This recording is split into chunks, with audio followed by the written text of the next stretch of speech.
안녕하세요. 감동사연 채널 왈칵입니다. 오늘의 사연자분 반갑습니다.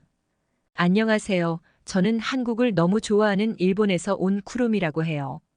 지금은 서울에 있는 대학교 어학당에서 한국어 공부를 열심히 하고 있어요. 제가 한국에 풍덩 빠져버리게 된 건 고등학교 때였어요. 저는 일본의 한 작은 도시 후쿠오카에서 나고 자랐어요. 도쿄나 오사카 같은 도시보다는 작지만 나름 아기자기하고 고즈넉한 동네였죠. 저희 고등학교에서는 보통 도쿄로 수학여행을 가는데 제가 재학 중일 때 교장 선생님께서 친한 파셨어요. 그래서 자연스레 저희의 수학여행 장소는 한국의 서울로 발탁되었죠. 반응은 제각기였어요. 한국으로 가서 너무 좋다는 아이들, 도쿄에 못 가게 되어 아쉬워하는 아이들 등등. 저는 솔직히 후자였습니다. 그 당시에는 한국에 관심이 별로 없었어요. 그리고 서울이 도쿄보다 훨씬 작고 발전되지 않는 수도라고 알고 있었거든요. 하지만 수학여행 가는 날이 다가오니 어린 마음에 괜시리 두근거리더군요. 그래서 유튜브로 서울 브이로그, 서울 여행 이런 걸 일본어로 찾았어요. 그런데 제 생각보다 엄청나게 발전되어 있고 어느 부분에서는 일본보다 훨씬 뛰어났어요. 저는 제가 한국에 편견이 있었던 것이 부끄러워졌습니다. 이런 걸 우물안 개구리라고 하더라고요. 유튜브 영상에서. 본 서울은 전통적인 미와 현대적인 미가 어우러져 굉장히 매력이 넘쳤어요. 그리고 사람들도 다 세련되고 카페 같은 것도 일본에서는 볼 수 없는 독특한 디자인들이 가득했죠. 저는 친구들과 매일 한국에서 어떤 것을 살지 쇼핑 리스트도 적고 자유시간이 있는 날에 어디를 갈지 검색했어요. 그리고 드디어 서울로 수학여행을 가는 날이었어요. 가족들과 인사를 하고 한국으로 출발을 했어요. 도착한 공항에서부터 난리가 났어요. 후쿠오카는 인천과 비교하면 너무 촌스러운 거 아니야. 한국 대단에 인천공항에 오니 괜시리 제 고향이 부끄러워지는 거 있죠. 철없는 나이였으니까요. 서울에 도착한 저희는 활기차고 다채로운 도시 풍경과 한국의 전통미가 살아있는 시장들, 그리고 길거리에 팔고 있는 한국 길거리 음식들 등등 모든 것에 빠져 있었답니다. 제 친구 아유미는 수학여행 온 지 이틀 만에 어머니가 챙겨준 용돈을 다 썼어요. 그만큼 한국에 맛있는 것들이 너무 많았어요. 특히 한국식 치즈 핫도그는 정말 미쳤어요. 그것 때문에 저랑 제 친구들은 4박 5일 동안 2kg나 쪘다니까요.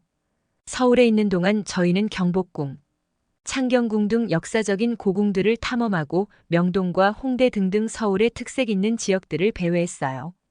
그리고 기억에 남는 건 한국 전통춤을 배운 것인데 가르쳐주는 한국 언니들이 너무 이뻤어요.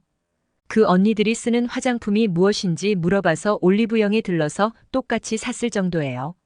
그리고 저희와 자매를 맺고 있는 한국 학교를 방문해 수업을 체험했어요. 한국 친구들이 한 명씩 저희와 짝을 지어 가이드 역할을 해주었죠. 저는 워낙 수줍고 내성적이고 말을 돌려 하는 성격인지라 친화력이 없어 걱정이었어요. 하지만 제 짝을 맡아준 한국인 소녀 지연이는 저와 정반대로 자신감 있고 외향적이었죠. 초기의 언어의 장벽에도 불구하고 지연이는 바디랭귀지 그림 그리고 팝하고 도움을 통해 의사소통을 하면서 저와 친해지기 위해 노력해 주었어요. 그러면서 웃고 이야기를 나누니 언어를 초월하는 공통의 관심사를 발견했죠. 바로 지연이는 일본의 유명한 뉴에이지 음악가를 좋아했는데 제가 마침 그 사람의 팬이었어요.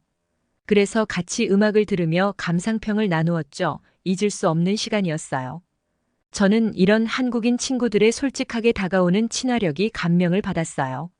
사실 일본은 개인주의 문화가 심해서 친구들과 빨리 그리고 깊게 친해지기가 힘들거든요.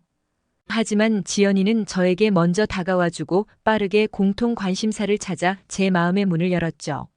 한국에 와서 느낀 거지만 이게 한국인의 매력인 것 같아요. 정도 많고 소외되는 친구들을 다 챙겨주고 적극적이고 솔직한 점들이에요. 그리고 다음날 문화교류 프로그램에서 한국 전통 음식 만드는 법을 배우고 답례로 한국 친구들에게 종이접기와 일본 사회를 소개하며 저희는 마음을 나눴어요. 서로를 갈라놓았던 장벽을 허물고 웃음소리가 방 안에 울려 퍼지는 그 순간은 아직도 제 마음에 남아 있습니다. 그리고 마지막 날 저녁 저희는 자유시간을 받고 산책할 수 있게 되었어요. 제 친구 아유미와 키라랑 함께 예쁜 장소를 찾고 티를 먹으면 즐거운 시간을 보냈죠. 그러다 문득 저희 셋이 찍은 사진이 없는 거예요. 셀카로는 있지만 풍경과 함께 찍은 사진이 없었어요. 그래서 지나가는 한국인에게 부탁해서 픽처라고 하니 사진 찍어달라고요. 거기 셋이 예쁘게 서봐요라고 말하며 찰떡같이 알아들으시는 거예요.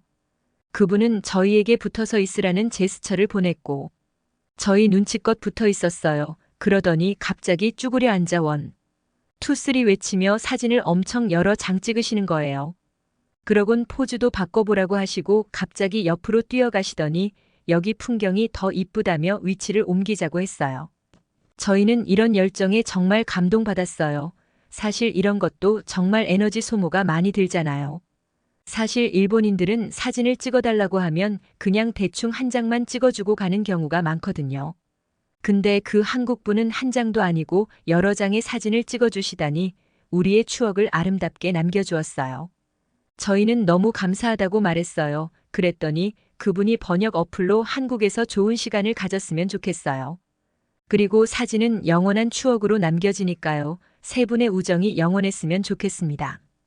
그럼 남은 시간 행복하게 보내다 가세요라고 남기며 사라지셨죠. 저희는 이 멘트를 보고 셋 다 감동받아 눈물이 그렁그렁 차올랐습니다. 솔직히 한국과 일본은 사이가 별로 좋지 않잖아요. 그래서 처음에 올 때 한국인들이 무섭게 대하지 않을까 걱정했는데 무섭긴커녕 모든 한국인들은 다 저희를 진심으로 대해줬고 다들 친절했어요. 수학여행이 끝나고 돌아갈 시간에 저희는 자매학교 한국 학생들과 눈물의 작별 인사를 나눴어요. 저희는 한국 학생들의 따뜻함과 환대의 깊은 감동을 받았거든요. 이후 후쿠오카로 돌아온 저는 한국의 깊은 감명을 받아 그때부터 한국어를 공부했어요. 한국어를 공부하고 한국 문화에 대해 알다 보니 나중에 한국에서 살아보고 싶다는 생각이 들었어요. 그 이후 K-팝 열풍이 열도를 뒤흔들었고 저는 한국의 아이돌 트와이스와 아이즈원에 푹 빠졌습니다. 그리고 결심했죠. 한국어 공부를 열심히 해서 한국의 엔터테인먼트 회사에서 일하고 싶다고요.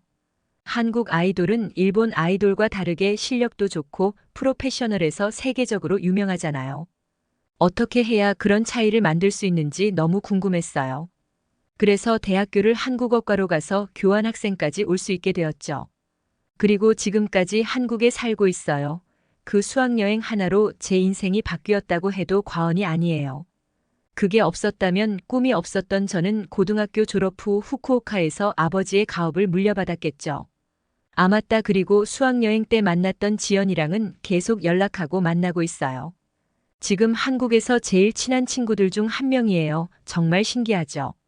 내성적인 제가 한국에서 친구를 만나 이렇게 인연이 이어지고 있다니 가장 뜻밖의 장소에서 진정한 인연이 생길 수 있다는 걸 일깨워준 한국에 정말 감사합니다. 쿠루미님, 한국 수학여행으로 인생이 바뀌게 되었다니 신기하네요. 앞으로 한국 엔터테인먼트에서 꿈을 이룰 수 있게 응원하겠습니다. 지금까지 감동사연 왈칵이었습니다. 감사합니다.